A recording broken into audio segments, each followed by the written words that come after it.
Assalamualaikum warahmatullahi wabarakatuh. Waalaikumsalam warahmatullahi wabarakatuh. Bismillahi walhamdulillah. Wassalatu wassalamu ala sayyidina Rasulillah wa ala alihi wa sahbihi wa mawalah. La hawla wa la quwwata illa billah, amma ba'du. Saudara-saudara kaum muslimin yang berbahagia, di dalam kehidupan ini kita senantiasa mengambil iktibar, contoh dan teladan dari orang-orang sebelum kita. Itu sebabnya kepada baginda Nabi kita Muhammad sallallahu alaihi wasallam Allah Subhanahu wa taala menjelaskan cerita para nabi sebelum beliau dalam ayat "Tsumma naqussu 'alaika min amba'ir rusuli ma nusabbitu bihi fu'adak." Demikianlah kami ceritakan kepadamu wahai Muhammad sebagian dari kisah para rasul-rasul sebelum kamu yang dengan itu akan memperkuat hatimu, meneguhkan keyakinanmu dan memantapkan pendirianmu. Inilah manfaatnya belajar dari sejarah. Jadi jangankan kita, baginda Nabi sendiri pun oleh Allah Subhanahu wa taala diceritakan sejarah para nabi sebelum beliau yang dimusuhi oleh umatnya, yang dicaci maki oleh kaumnya, yang terusir dari kampung halamannya, bahkan sampai ada yang terbunuh oleh umatnya. Itu seluruhnya merupakan iktibar manusabbitu bihi fu'adak, untuk memantapkan langkahmu, meneguhkan keyakinanmu dan menguatkan pendirianmu menghadapi perjuangan ini. Sehubungan dengan itu, pada pertemuan kali ini Al-Fakir ingin menyampaikan satu cuplikan kecil dari kehidupan seorang sahabat utama baginda Nabi, yaitu Sayyidina Umar ibn al-Khattab radhiyallahu an. Beliau adalah Umar bin Khattab bin Nufail bin Abdul Uzza dari suku Quraisy golongan Bani Adi. Perawakannya tinggi, kekar dan gagah, melambangkan sifatnya yang pemberani, tegas, dan tidak pernah kenal takut kepada siapapun. Sebelum mendapat hidayah, Umar bin Khattab termasuk orang yang berdiri di barisan orang-orang yang memusuhi umat Islam. Ia terperangkap dalam tradisi jahiliyah, di mana gemar berperang dan bermabuk-mabukan juga merupakan hal-hal yang pernah dilaksanakan dalam kehidupannya sebelum beliau masuk ke dalam agama Islam.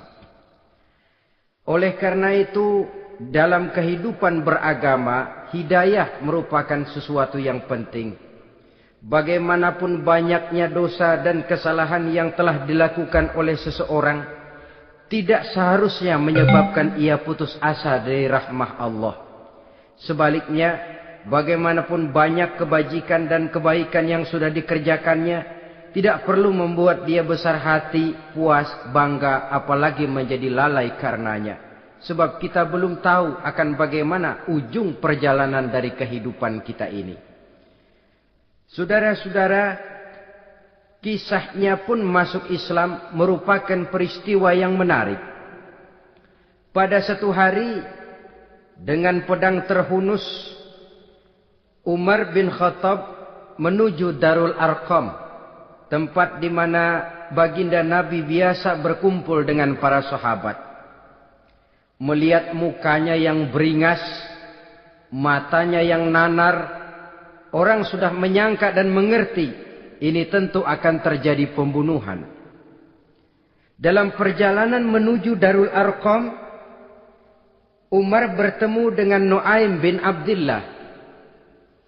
Nu'aim bertanya, "Ya Umar, mau kemana ente?" "Mau membunuh itu, si murtad itu," kata. "Si murtad yang mana?" "Yang mana lagi? Itu yang memecah belah kita, yang menghina berhala-berhala kita, yang menjelek-jelekkan nenek moyang dan keturunan kita. Siapa lagi kalau bukan Muhammad?" Kata Nu'aim, "Umar, enggak salah. Tidak salah lagi." "Salah Umar." "Salah kenapa? Apa kamu enggak malu? Kamu mau pergi membunuh Muhammad, sementara adikmu sendiri Fatimah, dia sudah termasuk salah seorang pengikut Muhammad." Mendengar ini, muka yang memang tadinya sudah marah dan merah, tambah jadi kelabu. Bukan main mangkelnya Umar bin Khattab. Orang lain dia musuhi, orang lain dia kejar-kejar. Ini malah adiknya sendiri menjadi pengikut dari baginda Nabi. Tidak jadi menuju Darul Arqam, dia berangkat ke rumah adiknya Fatimah. Adapun di rumah Fatimah sedang berkumpul Fatimah, suaminya Sa'id bin Zaid, dan seorang sahabat Habbab ibnul Arad. Mereka sedang membaca Quran. Waktu itu Quran belum lagi dijilid macam sekarang, jadi masih merupakan suhuf atau lembaran-lembaran tercecer saja. Ketuk pintu. Ya tentu tidak assalamualaikum karena dia belum Islam. Tok, tok, tok. "Siapa di luar?" "Umar." Mendengar suaranya saja, ini sahabat yang namanya Habbab ibnul Arad sudah lari ke belakang pintu. Sambil komat kamit baca doa mohon diselamatkan oleh Allah. Adapun Fatimah yang sedang memegang suhuf, lembaran tulisan Quran itu, menyembunyikan suhuf itu di belakang bajunya. Umar masuk. "Fatimah." "Saya bang." "Apa benar berita yang saya dengar?" "Berita apa itu bang?" "Bahwa kau sudah masuk Islam." "Bang, andai kata Muhammad memang benar, bagaimana?" "Sudahlah, jangan belit-belit. Jawab saja, kau masuk Islam benar atau tidak?" "Ya." Saudara hadirin, begitu dikatakan iya, tangannya langsung melayang, menampar muka adiknya ini, sehingga mengalir darah dari hidungnya. Suaminya Sa'id bin Zaid yang mencoba melindungi istrinya, dipegang lehernya, dibanting, diduduki dadanya. Oh, ini jawara ini.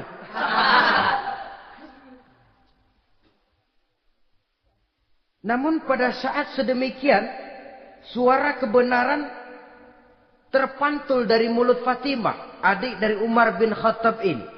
"Umar, apakah engkau memukul orang yang bersaksi bahwa tidak ada Tuhan melainkan Allah dan Muhammad Rasulullah? Apakah engkau menganiaya seseorang yang terpanggil untuk mengikuti kebenaran? Manusia macam apa engkau, Umar?" Saudara, memang dia orang keras, tapi hatinya mudah menerima kebenaran. Sehingga mendengar kalimat adiknya ini tercenung dia sejenak. Melongo, bengong kata anak sekarang. Ini kalau tidak karena keyakinan yang mantap, tidak mungkin orang ini, anak adik saya ini bicara macam begini. "Umar, mengapa engkau memukul orang yang bersaksi bahwa tidak ada Tuhan melainkan Allah dan Muhammad Rasulullah? Mengapa engkau pukul orang yang mengikuti kebenaran menerima hidayah dari Allah? Begitu yakin dan mantapnya walaupun di tengah satu hal yang sangat menakutkan. Siapa yang tidak takut orang Quraisy berhadapan dengan Umar bin Khattab yang dikenal sebagai singa padang pasir pada waktu itu. Malahan dia termasuk salah seorang jagoan di tradisi masyarakat jahiliyah itu. Ada satu pasar yang namanya pasar Ukaz. Tiap tahun di pasar itu diadakan pesta. Pertama pertandingan syair. Jadi penyair waktu itu jadi kebanggaan. Syair-syair yang menang itu digantung di dinding Ka'bah. Jadi setiap suku akan bangga kalau mempunyai ahli syair yang hebat. Nah, lalu diadakan juga lah perlombaan balap kuda, memanah, termasuk gulat. Lah Umar ini tiap kali pertarungan mesti menang. Belum pernah ada yang berhasil mengalahkan dia. Jawara. Saudara-saudara, mendengar adiknya begitu mantap hatinya. Apalagi ketika adiknya berkata begitu, suhuf lembaran yang disembunyikan di belakang bajunya tersembul. Apa yang kau sembunyikan di balik bajumu itu? Suhuf. Apa suhuf itu? Lembaran Al-Quran. Coba saya lihat. Enggak boleh. Kenapa? Kamu kotor. Orang kotor tidak boleh megang Quran. Saya mau lihat. Enggak boleh. Kalau kamu mau lihat, mandi dulu. Diturutinya permintaan adiknya itu. Lalu diambilnya suhuf tadi. Dia baca. Kebetulan ayat yang dibacanya ayat pertama dari surah Toha yang berlanjut dengan ayat 14 pada surah yang sama. Dia baca, Bismillahirrahmanirrahim. Toha, ma anzalna ilaikal Qur'ana litashqa illa tazkiratan liman yakhsha. Toha, tidaklah aku turunkan Al-Quran ini untuk bikin sukar manusia, melainkan merupakan pengingat bagi orang-orang yang takut kepada Allah. Lalu pada ayat ke-14, Innani anallahu la ilaha illa ana fa'budni. Sesungguhnya akulah Allah, tidak ada Tuhan melainkan aku, maka hendaknya hanya kepadakulah kamu menyembah. Wa aqimis sholata li dzikri, dirikanlah salat untuk mengingat aku.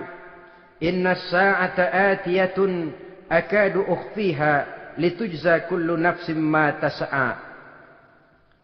Sesungguhnya kiamat itu pasti akan datang, yang sengaja waktunya kami tidak beritahukan kepada kamu semua, untuk kami balas setiap orang tentang apa saja yang telah mereka lakukan dalam kehidupan di dunia ini.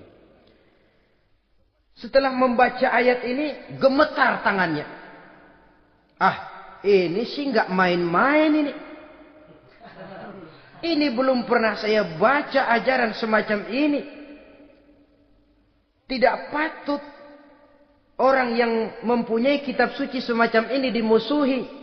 Ini sesuatu yang benar, tergetar jiwanya. Hei, Fatimah, Muhammad di mana Muhammad? Saya tidak akan memberitahu kepada kamu. Di mana? Saya tidak akan memberitahu. Lebih baik kau bunuh saya. Kalau memang maksudmu mau mencelakakan Muhammad. Sama sekali saya tidak akan mencelakakan dia, Fatimah. Kasih tahu saja, di mana dia? Darul Arqam.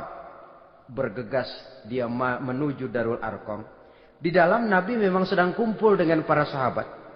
Termasuk ada Sayyidina Hamzah. Yang juga terkenal jawara juga.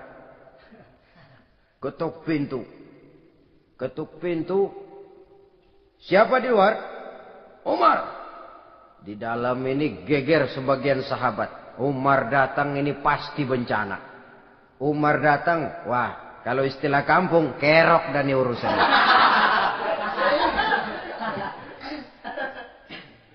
Tapi baginda Nabi menenangkan mereka. Tenang. Mudah-mudahan ada hikmahnya. Sayyidina Hamzah tampil. Bukakan dia pintu. Kalau niatnya baik, kita terima. Kalau niatnya tidak baik, saya paling depan. Dibukakan pintu. Begitu dibukakan pintu, Umar masuk merangkul baginda Nabi. Kemudian dengan tersendat, asyhadu an la ilaha illallah wa asyhadu annaka ya Muhammad Rasulullah. Saya bersaksi tidak ada Tuhan melainkan Allah, dan saya bersaksi bahwa engkau hai Muhammad adalah utusan Allah. Sahabat takbir semua, Allahu Akbar, Allahu Akbar. Kegembiraan meliputi suasana ketika itu. Kenapa? Karena sebelumnya dikala Umar belum masuk Islam, dia merupakan ganjalan yang paling dikhawatirkan oleh umat Islam. Setelah dia masuk Islam, jelas merupakan satu keuntungan yang sangat besar. Dan dia tertarik kepada Islam bukan karena bujuk rayu orang, tidak karena diberikan harta, tidak karena diiming-iming oleh kedudukan tinggi. Tapi karena kebenaran, hidayah menembus hatinya melalui wasilah ayat dalam surah Thaha yang dibacanya melalui suhuf yang dipegang oleh adiknya tadi. Sejak saat itu berubah 180 derajat Umar bin Khattab radhiyallahu anhu. Tetapi tetap dengan sifatnya keras, tegas, dan tidak pernah kenal takut kepada siapapun. Cuma kalau sebelum Islam, dia kerasnya kepada Islam. Setelah dia masuk Islam, muter arah. Kepada siapapun yang memusuhi Islam, dia bersikap keras, tegas, dan tidak pernah kenal takut. Bahkan setelah beliau masuk Islam, satu hari ketika di Darul Arqam kumpul-kumpul, waktu itu Nabi belum berdakwah secara terbuka karena pengikut masih sedikit. Sayyidina Umar usul, ya Rasul, ada apa Umar? Alasna alal haq fi mamatina wa mahyana. Ya Rasul, bukankah kita ini berdiri di atas sesuatu yang benar? Bukankah mati kita, hidup kita untuk melaksanakan sesuatu yang benar? Bala ya Umar, betul Umar. Wallazi nafsi biyadih, innakum la'alal haq in muttum wa in hiyitum. Demi Allah Umar, kata Nabi, sesungguhnya kamu dan kita semua berdiri di atas kebenaran, hidup ataupun mati. Setelah mendapat jawaban begini, Umar masuk kepada tujuan pembicaraannya. Izan ya Rasul, fa fimal ihtifal. Kalau memang begitu ya Rasul, kalau memang kita yakin kita berdiri di atas kebenaran, kita hidup karena kebenaran, kita mati pun memperjuangkan kebenaran, fa fimal ikhtifa. Kenapa mesti ngumpet-ngumpet? Kenapa harus sembunyi-sembunyi? Wallazi ba'asaka bil haq, demi Allah ya Rasul, la takhrujanna wa la nakhrujanna ma'ak. Tuhan harus keluar menyampaikan Islam ini secara terbuka. Dan kami akan mendampingi Tuhan dengan segenap jiwa dan raga. Sekali masuk Islam gak tanggung-tanggung. Yang kayak begini ini yang kita perlukan sekarang ini. Begitu masuk Islam gak tanggung seluruhnya. Jiwa dan raganya masuk Islam. Beliau yang pertama kali mengajukan ide, kenapa harus dakwah sembunyi ya Rasul? Wong kita berdiri di atas kebenaran, memperjuangkan sesuatu yang hak. Kalau kita mati, kita pun mati membela kebenaran. Kenapa mesti fafimal ikhtifa? Kenapa harus sembunyi-sembunyi? Mulai sekarang mari keluar ya Rasul, saya akan dampingi Tuhan, nyawa taruhannya. Saudara hadirin yang saya hormati, selalu dia tempat-tempat yang pernah dia melaksanakan maksiat sebelum dia Islam, selalu dia kunjungi sampai dia berkata, tidak ada tempat yang pernah saya melakukan kesalahan sebelum saya Islam yang harus saya tutupi dengan kebajikan setelah saya Islam sekarang ini. Bahkan ada satu riwayat menjelaskan beliau itu yang tinggi badannya, kekar perawakannya, gemetar orang ngadepin dia. Tapi beliau sendiri sangat mudah gemetar kalau sudah mendengar ayat-ayat Allah. Sehingga ada satu riwayat menjelaskan Sayyidina Umar itu setelah masuk Islam, kalau sholat kadang-kadang bila menoleh ke kanan beliau senyum, bila menoleh ke kiri beliau menangis berurai air mata. Ada orang bertanya, ya Umar, kenapa menengok ke kanan kau senyum, ke kiri kau menangis? Itulah kalau saya ingat jahilnya saya sebelum Islam.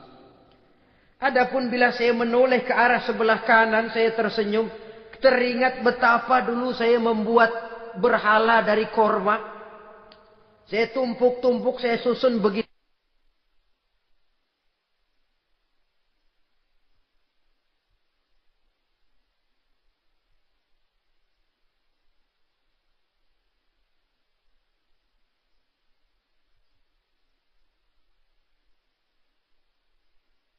Itu rupa.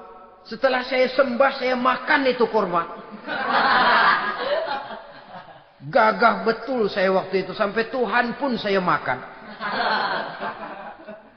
Adapun kalau saya menoleh ke kiri, teringat putri kesayangan saya. Yang terbawa oleh tradisi jahiliyah. Takut menanggung aib, merasa malu mempunyai anak perempuan. Sampai dia terkubur hidup-hidup. Berurai air mata saya mengingat semua itu. Padahal Nabi sudah memberikan jaminan. Sebab saudara jangan lupa. Orang kafir masuk Islam. Dalam Islam itu dihitung dari bayi lagi. Dari nol. Itulah untungnya. Jadi misalnya sudah 60 tahun. Dari kecil sampai 60 tahun kafir. Umur 61 masuk Islam. Nah sejak umur 61 itulah yang dihisab oleh Allah. 60 tahun ke bawah gratis bersih pemutihan. Istimewa betul. Tapi jangan lalu diniatin. Gua kafir aja. Nanti sudah tua-tua mau giliran mati baru Islam. Itu diniatin lain. Ini yang karena faktor hidayah. Saudara-saudara. Nah. Cintanya kepada baginda Nabi luar biasa. Dalam setiap pertempuran beliau selalu di front terdepan. Bahkan demikian cintanya sampai ketika hari di mana baginda Nabi wafat, saudara-saudara. Disampaikan berita wafat Nabi kepada Umarin. Ya Umar, baginda Nabi sudah wafat. Kamu ngomong apa? Baginda Nabi sudah wafat. Bukan sedih, nyabut pedang, keluar matanya melotot. Siapa yang bilang Muhammad mati, saya tabas batang lehernya. Begitu cintanya beliau kepada baginda Nabi. Sampai-sampai enggak menerima kalau Nabi wafat. Taruhlah enggak bisa mati bersamaan. Bolehlah mati beriring-iring saja barangkali maksudnya. Saudara-saudara. Cabut pedang. Kelayaban kemana-mana. Ayo. Siapa ngomong Muhammad mati, saya tabas batang lehernya. Sampai bertemu dengan Sayyidina Umar, Sayyidina Abu Bakar. Di tempat orang banyak, Sayyidina Abu Bakar yang bijaksana ini pidato. Ayuhan nas, man kana ya'budu Muhammadan, fa inna Muhammadan qad mata. Wa man kana ya'budu Allah, fa inna Allah hayyun la yamut. Wahai manusia, barang siapa yang menyembah Muhammad, maka Muhammad sudah mati. Tetapi barang siapa yang menyembah Allah, Allah akan hidup selamanya dan tidak akan pernah mati. Mendengar pidato ini, Sayyidina Umar sadar bahwa sebenarnya yang tidak bisa mati itu cuma Allah. Bagaimanapun agungnya baginda Nabi, besarnya baginda Nabi, tinggi akhlak budi pekertinya Nabi, cintanya beliau kepada Nabi, toh Nabi manusia. Dan manusia harus mati. Kemudian dibacakan surah Ali Imran ayat 144. Wa ma Muhammadun illa rasul qad khalat min qablihi rusul afa immata aw qutilan qalabtum ala aqabikum. Muhammad tidak lain daripada manusia, telah datang kepadanya rasul. Apakah jika ia mati engkau kembali menjadi murtad atau mundur ke belakang? Mendengar ayat ini dibacakan, Sayyidina Umar sadar, berurai air matanya, menangis dalam kesedihannya. Ini cintanya yang demikian tinggi kepada baginda Rasulullah sallallahu alaihi wasallam. Begitulah seluruh kesalahan yang dia lakukan pada saat sebelum dia masuk Islam, berusaha dia tutupi dan dia tebus dengan segala kebaikan. pengabdian, perbuatan soleh setelah dia masuk Islam. Sehingga diajarkan oleh baginda Nabi, ittaqillaha haitsu ma kunta wa atbi'i sayyi'atal hasanata tamhuha wa khaliqin nasa bi khuluqin hasanin. Bertakwalah kamu kepada Allah, kata Nabi, dimanapun saja kamu berada. Jadi takwa tidak kenal tempat. Dimanapun saja kamu berada, bertakwalah kepada Allah. Di rumah takwa, di pasar takwa, di kantor takwa, di tengah orang banyak takwa, pada waktu sendirian takwa. Ittaqillaha haitsu ma kunta. Bertakwalah kau kepada Allah dimanapun saja kamu berada. Jangan takwa pakai tempat. Di masjid takwa, di kantor nyolong. Itu tidak haitsu ma kunta. Yang diajarkan oleh Nabi, dimanapun kamu berada, bertakwalah kepada Allah. Wa atbi'i sayyi'atal hasanah tamhuha. Dan iringi perbuatanmu yang salah dengan kebaikan. Jadi kalau satu saat terselip kita berbuat salah, cepat iringi dengan kebaikan. Tamhuha, dengan harapan kebaikan yang kita kerjakan akan menutupi dosa yang terselip kita lakukan. Ngomongin orang, astagfirullahalazim. Banyak istighfar. Istighfarnya mudah-mudahan bisa nutupin dosa karena ngomongin orang. Tapi jangan lalu tambah sulap. Ngomongin orang istighfar. Terus ngomongin lagi istighfar lagi.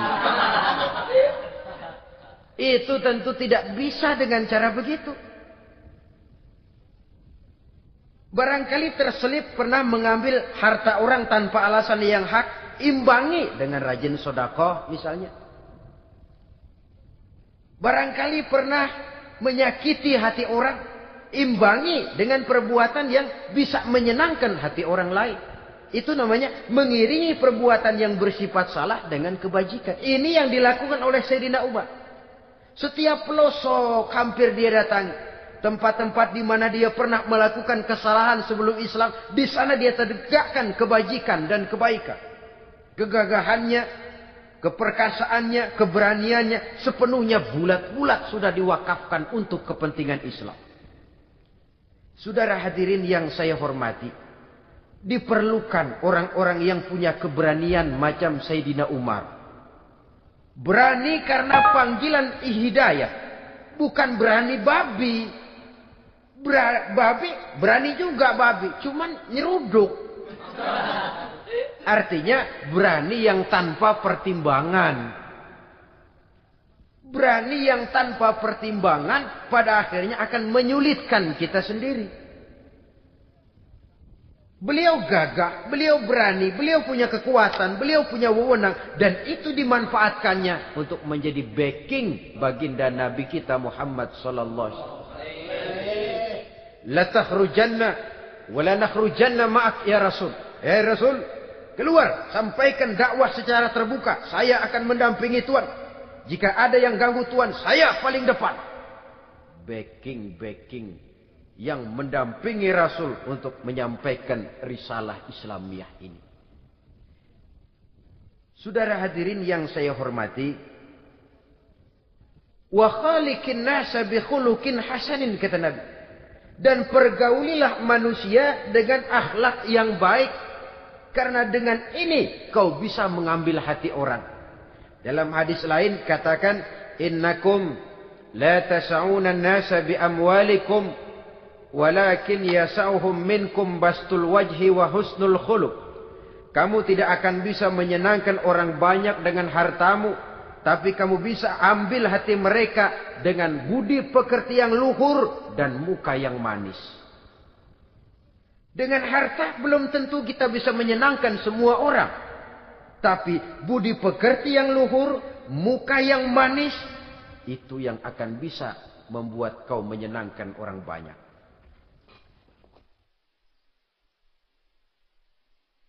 Setelah baginda Rasul wafat, pernah ketika berkumpul, Sayyidina Abu Bakar berkata kepada Sayyidina Umar, "Ya Umar, saya baiat kamu untuk menjadi khalifah Jawab beliau, sayalah yang akan membaiat Tuan. Tapi Anda lebih utama dari saya Umar. Keutamaan saya akan saya berikan kepada Tuan untuk mendukung kekhalifahan Tuan. Di sini kelihatan wataknya yang tidak ambisius. Gagah, berani, perkasa, tapi tahu diri. Enggak nyelonong.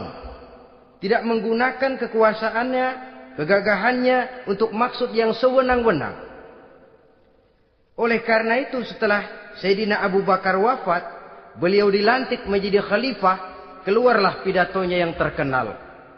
Ayuhan nas, inni qad wullitu alaikum, walastu bi khairikum. Hai manusia, aku telah dipilih menjadi pemimpin kamu. Padahal aku bukanlah orang yang terbaik di antara kamu. Kalau tidaklah karena aku melihat keutamaan, keteguhan yang dapat melindungi kalian, berat rasanya aku memikul amanah ini. Sebab apa? Alangkah beratnya menunggu datangnya perhitungan di akhirat nanti terhadap Umar. Ini yang jadi motifnya memegang jabatan khalifah. Sungguh berat bagi Umar menunggu datangnya saat perhitungan. Sehingga seolah-olah kalau bisalah jadi Umar bin Khattab saja, jangan jadi khalifah kalau bisa. Tapi moya umat sudah kadang memilih. Sehingga benar kalau dalam satu hadis Nabi pernah mengajarkan jangan memberikan satu jabatan kepada orang yang memintanya. Sebab orang kalau sudah minta jabatan, apalagi pakai jilat-jilat, pakai upeti-upeti, tentu ada tendensinya. Ada batu di balik udang. Kalau udang di balik batu kan mungkin nggak kelihatan. Tapi kalau batu di balik udang kelihatan betul itu. Ada maunya, ambisinya. Jangan memberikan satu jabatan kepada orang yang memintanya. Seakan di batinnya Sayyidina Umar menyesali. Kenapa Umar nggak jadi Umar saja, kok mau jadi khalifah gitu. Alangkah berat perhitungan buat saya di akhirat nanti. Nah, setelah jadi khalifah, sebagai satu iktibar, saya akan mencoba mengemukakan beberapa sifatnya yang menonjol untuk pelajaran buat kita semua. Pertama, sikapnya terhadap keluarganya setelah beliau menjadi khalifah. Kedudukan sebagai keluarga Umar bin Khattab bukan merupakan kedudukan istimewa. Itu ditanamkan betul kepada keluarganya. Jangan karena bapakmu khalifah, lalu mentang-mentang anak khalifah kau merasa dapat fasilitas, merasa bisa berbuat semau-maumu, kau harus punya tanggung jawab dan beban moral, memberikan contoh yang lebih baik kepada rakyat. Ini yang ditekankan kepada keluarganya. Kalau beliau mau mengeluarkan undang-undang, undang-undang itu lebih dahulu dibicarakan di tengah keluarganya, kumpul anak-anaknya, ini akan ada undang-undang begini. Siapa di antara kalian mau mentaati, persilakan, yang tidak pun persilakan. Tapi saya ingatkan, kalau ada dari keluarga Umar yang melanggar peraturan yang saya keluarkan ini, saya akan menghukumnya 2 kali lipat karena dia keluarga saya. Menghukumnya 2 kali lipat karena dia keluarga saya. Jadi bukan mentang-mentang anak babe, lalu kebal hukum. Tidak. Siapa yang di antara kalian melanggar peraturan ini, akan aku kenakan hukuman 2 kali lipat karena dia keluargaku. Nah, saudara hadirin yang saya hormati, lalu berwibawa. Dijaga betul keluarganya. Suatu hari beliau datang ke rumah putranya Abdullah bin Umar. Ketika masuk dilihatnya Abdullah bin Umar sedang makan daging. Makan daging. Merah muka Umar. Mentang-mentang anak khalifah ya. Mentang-mentang anak Amirul Mukminin ya, kamu makan daging. Lihat tuh rakyat kita masih banyak yang kelaparan, makan daging, makan roti keras. Padahal itu halal. Sesuatu yang diperoleh dengan usahanya sendiri. Tetapi begitu hati-hatinya Umar untuk menjaga pandangan orang. Keluarga khalifah merupakan beban moral sebab akan dijadikan contoh oleh rakyatnya. Mentang-mentang anak khalifah ya makan daging. Lihat tuh rakyat, roti keras digarotin. Lain saat beliau pergi ke satu pasar. Di situ dilihat ada sapi gemuk-gemuk. Tempat lain sapinya kurus-kurus. Tanya, ini yang gemuk-gemuk sapi siapa? Sapi Abdullah bin Umar. Sapi anaknya. Panggil Abdullah bin Umar, suruh sini. Datang anaknya. Abdullah bin Umar, bagaimana ceritanya sampai ini? Begini, Bapak. Dahulu itu dengan uang saya beli sapi kurus-kurus. Lalu saya rawat. Saya berikan upah orang untuk merawat sapi-sapi itu. Sampai sekarang dia menjadi gemuk. Akan saya jual dan keuntungannya tentu sesuatu yang halal. Subhanallah, kata Umar. Kau ini anak Amirul Mukminin. Jual sapimu. Ambil modalnya, untungnya, masukkan Baitul Mal untuk urus kepentingan orang Islam. Dia nggak mau anaknya terlibat bisnis, ndompleng kekuasaan ayahnya. Karena mentang-mentang anak khalifah lalu segala macam bisnis lancar. Orang takut karena apa? Anak babe. Ada lagi. Pada waktu pembagian harta ghanimah, putri beliau yang namanya Hafsah, ini adalah istri baginda Nabi, meminta bagian. Kaum kerabat ayah, ini kerabat khalifah. Kitalah dulu kerabat. Kalau kau kerabatku, maka jatahmu nanti dari ayahmu. Harta ini masih lebih banyak dibutuhkan oleh orang-orang Islam. Nanti belakangan, kalau ada sisanya. Belakangan kalau ada sisanya. La haula wala quwata illa billah.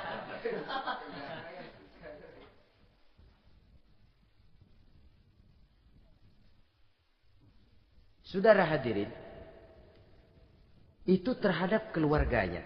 Kemudian apa sifat-sifat yang menonjol dari kepemimpinannya? Pertama, kesederhanaannya. Beliaulah satu-satunya khalifah, Amirul Mukminin, setingkat presiden kalau sekarang, yang punya jubah cuma 2 dan 1 pun punya anaknya. Tambelan lagi. Pernah sholat Jumat terlambat. Beliau naik mimbar untuk khutbah, sebelumnya minta maaf dulu. Saudara-saudara, maaf saya terlambat nungguin baju kering. Seorang khalifah nungguin baju kering. Sederhana dalam kehidupannya. Mari kita ambil satu cerita lagi. Pada waktu beliau jadi khalifah, yang diangkat jadi gubernur di Mesir adalah Amr bin As. Amr bin As hidupnya lebih mirip kaisar. Istananya besar, pakaiannya bagus-bagus.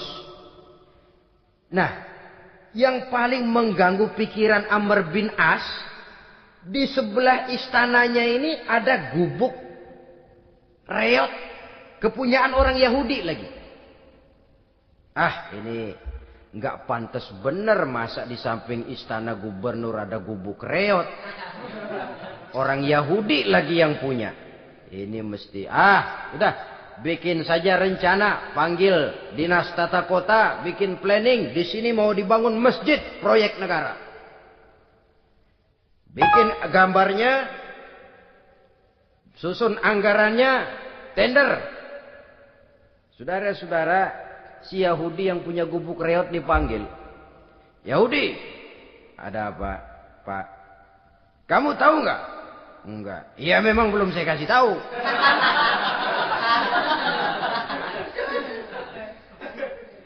Ada apa, Pak? Itu kamu punya gubuk. Tahu? Kena proyek. Proyek apa, Pak? Kami mau bangun masjid besar di situ.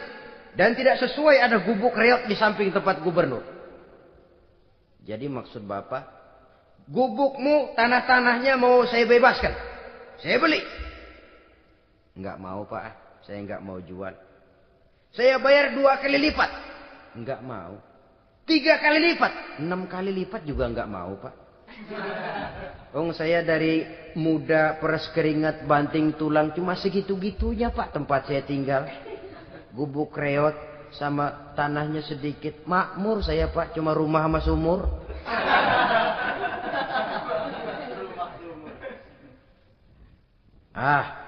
Ini Yahudi kelewatan juga.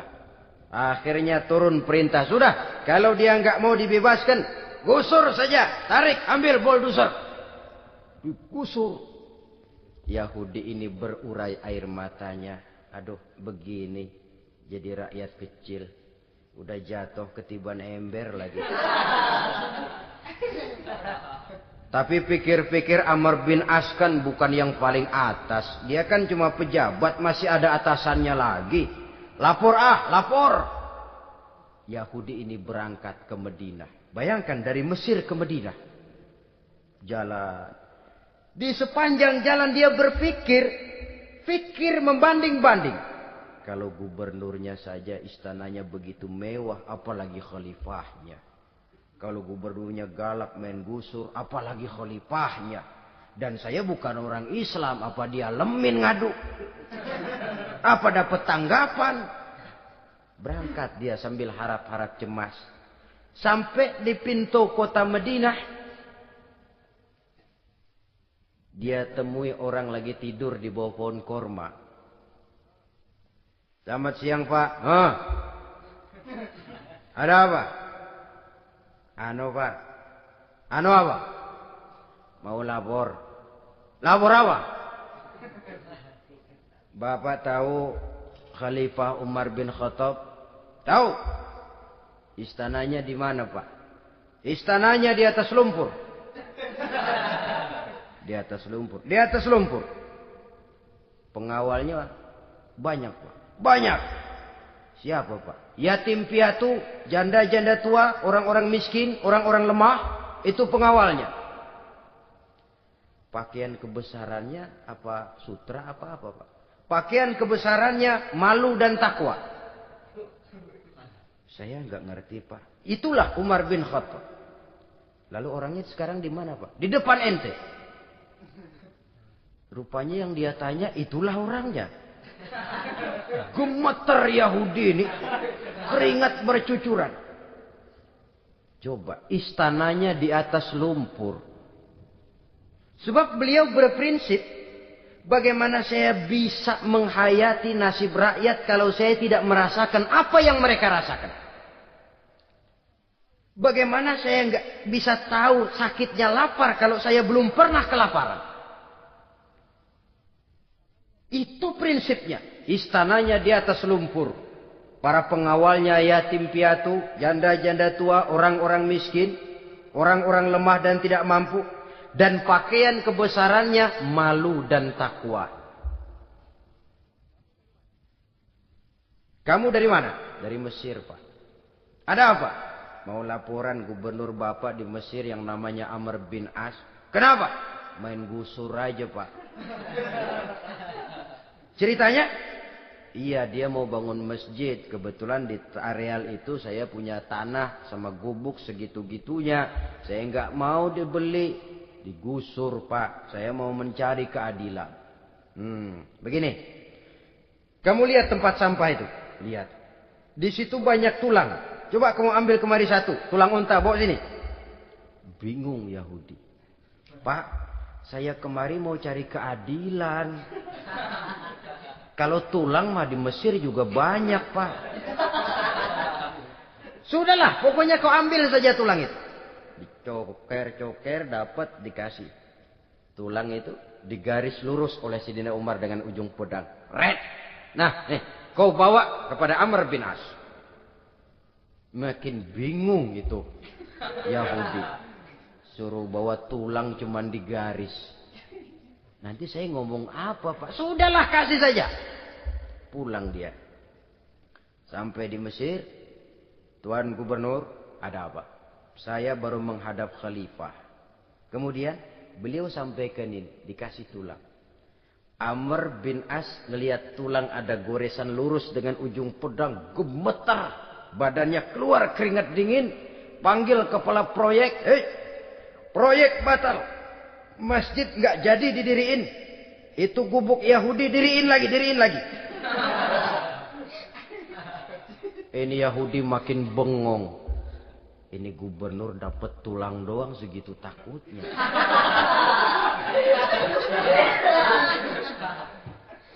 Ada apa sebenarnya Tuan Gubernur? Kamu tahu?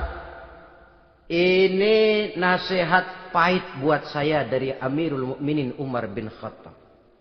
Seolah-olah beliau bilang, "Hai Amr bin As, jangan mentang-mentang sedang berkuasa ya. Pada satu saat kau akan jadi tulang-tulang kayak begini. Maka mumpung kamu masih hidup dan berkuasa, berlaku lurus dan adillah kamu seperti lurusnya garis di atas tulang ini. Red. Lurus, adil, jangan bengkok. Sebab kalau kamu bengkok, nanti aku yang luruskan pakai pedangku." Siapa yang nggak ngeper digituin? Sampai akhirnya apa? Kata si Yahudi, "Pak, kalau begitu Islam adil ya." Adil. Kalau gitu biarin dah Pak, tanah saya. Mau kamu jual? Bukan saya jual Pak, saya kasih aja dah. Campur gubuk-gubuknya, ambil aja dah.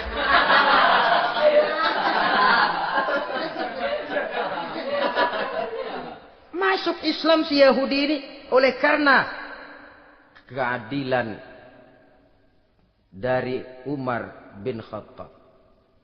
Begitulah kesederhanaan hidupnya. Sampai saudara, yang ironi betul, pernah Utsman bin Affan, Ali bin Abi Thalib, Thalhah dan Zubair kumpul mendengar berita bahwa Sayyidina Umar ini punya hutang. Bayangkan, seorang khalifah untuk melangsungkan hidupnya sampai punya hutang.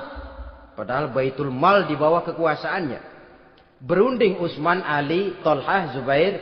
Kalau kita langsung ngomong sama Umar nggak enak dong, dia nggak bakalan terima. Lewat putrinya aja, Hafsah deh. Baik. Hafsah ngomong sama Umar, "Abah, kenapa? Bagaimana kalau honor Abah ditambah, ditingkatkan supaya hutang bisa ketutup?" "Hafsah, saya Abah." "Siapa yang nyuruh kamu ngomong begitu?" "Enggak ada." "Ada. Saya tahu ada ini. Kalau nggak ada kamu nggak mungkin ngomong begitu. Tapi orangnya kalau saya tuntut mereka mungkin nggak mau. Sekarang saya mau tanya Hafsah, kau kan istri Rasul." "Betul." "Nah, saya mau tanya, suamimu makanannya apa? Daging?" "Bukan." "Roti." "Tempat tidurnya kasur empuk?" "Bukan." "Kain kasar yang kalau musim panas kami bentangkan, kalau musim dingin separuh buat tidur, separuh buat selimut." "Pakaian yang dibelikan untukmu berapa banyaknya?" "Cuma 2. Nah, itu guru saya. Orang yang paling saya cintai. Dan itu yang saya ikuti. Bahkan setelah beliau wafat, Sayyidina Umar ini, hutangnya ditanggungkan kepada anaknya Abdullah bin Umar. Dan itu pun dilunasi dengan menjual rumahnya.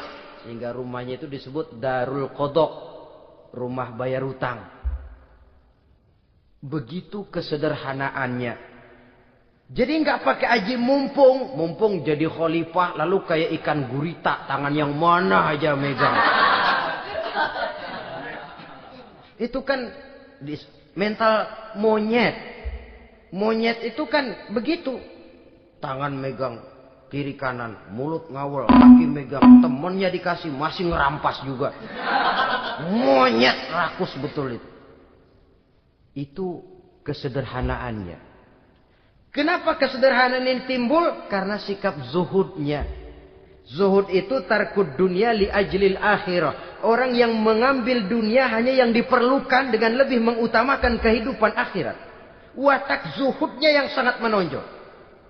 Dialah pahlawan yang paling berani di medan perang. Dialah imam yang paling khusyuk di masjid. Dan tidak jarang kalau sholat sendiri, begitu membaca ayat yang menceritakan neraka, nangis berurai air matanya. Saudara hadirin ma'asyiral muslimin rahimakumullah. Jadi kesederhanaan dan kezuhudan ini bukan lewat teori disampaikan oleh Umar. Bukan lewat penataran seluruh aparat. Tidak. Lewat contoh konkret. Inilah saya. Contoh sederhana dan zuhud. Bagaimana saya akan bisa merasakan penderitaan rakyat kalau saya sendiri tidak pernah menderita?